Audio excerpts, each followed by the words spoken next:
Karthi Revathi serial இப்போ ராட்டகாசமான அருமையான episode வந்திருக்குன்னே சொல்லலாம். மிஸ் பண்ணாமல் ஃபுல்லோடையும் கேளுங்க. அதுக்கு நான் இந்த வீடியோ பிடிச்சிருந்துச்சுன்னா லைக் பண்ண பாருங்கள். ரொம்ப பிடிச்சிருந்துச்சுன்னா நம்ம சேனலுக்கு வந்து சப்ஸ்கிரைப் பண்ணி கண்டினியூஸ் ஆதரவு தாங்க.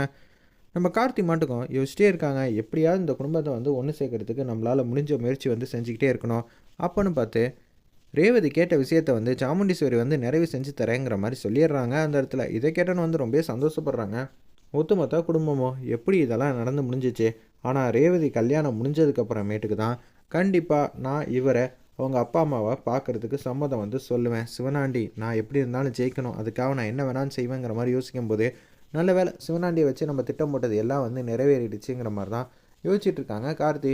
பாட்டிக்கு வந்து மனசு ரொம்ப கஷ்டமாக இருக்குது. நம்ம குடும்பம்லாம் ஒத்துமையாக வந்து இருக்குமா, இது எல்லாத்தையும் வந்து குருஜிகிட்ட வந்து கேட்டுட்டு வந்துடுவோன்னு சொல்லிட்டு கோயிலுக்கு வந்து பாரம்பரிய குருஜி ஒருத்தர் வந்திருக்காரு. அவரை வந்து பார்க்கலான்னு சொல்லிட்டு தான் நம்ம பரமேஸ்வர அம்மா வந்து அந்த கோயிலுக்கு வந்து போய்கிட்டே இருக்காங்க.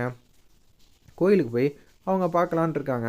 எங்கள் குடும்பத்தில் ஒத்துமையும் எல்லாமே நிறைஞ்சு இருந்துச்சு ஒரு காலம் வரைக்கும்.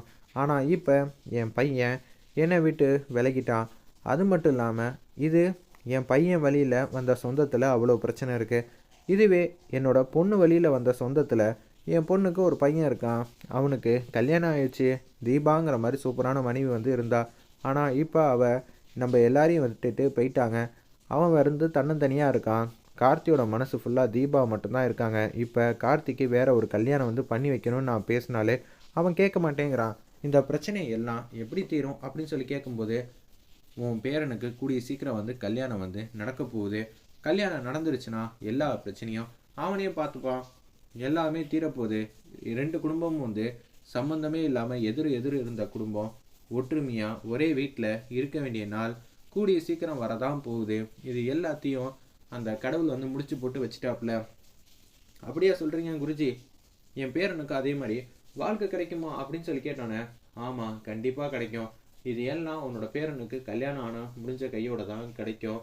பொண்ணு யார் தெரியுமா? சொல்லுங்க குருஜி, அதுக்காக தான் நீ இவ்வளோ நாள் வந்து ஆர்வமாக இருக்கேன். நான் பார்த்தா கல்யாணத்துக்கு வந்து என் பேரன் சம்மதிப்பானா, இல்லை அவன் யாரையாவது வந்து லவ் பண்ணுவானா? அவன் லவ் பண்ண மாட்டான். ஆனால் விதியே வந்து ஒரு பொண்ணு கழுத்தில் அவன் தாலி கட்டுற மாதிரி ஒரு சுச்சுவேஷன் வந்து வரதான் போகுது.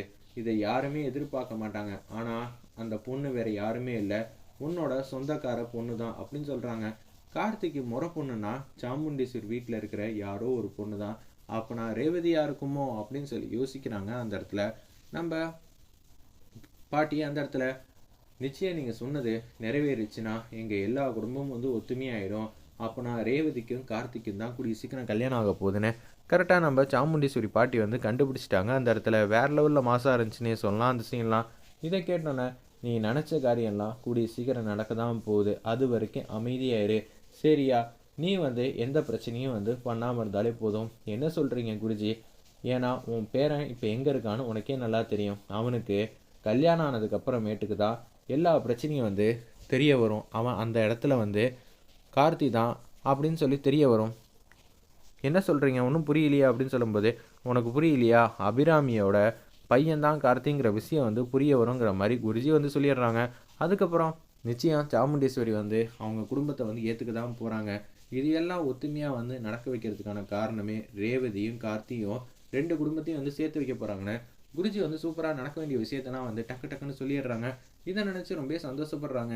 எங்கள் குடும்பத்தை ஆசீர்வாதம் பண்ணுங்கன்னொன்னே, நல்லா இருப்பீங்க ஒத்துமையாகவும் சந்தோஷமாகவும் சொல்லி அந்த இடத்துல குருஜி வந்து ஆசீர்வாதம் பண்ணுற மாதிரி காட்டி இந்த ப்ரோமோவை அருமையாக மாசாக முடிச்சிருந்தாங்கன்னே சொல்லலாம்.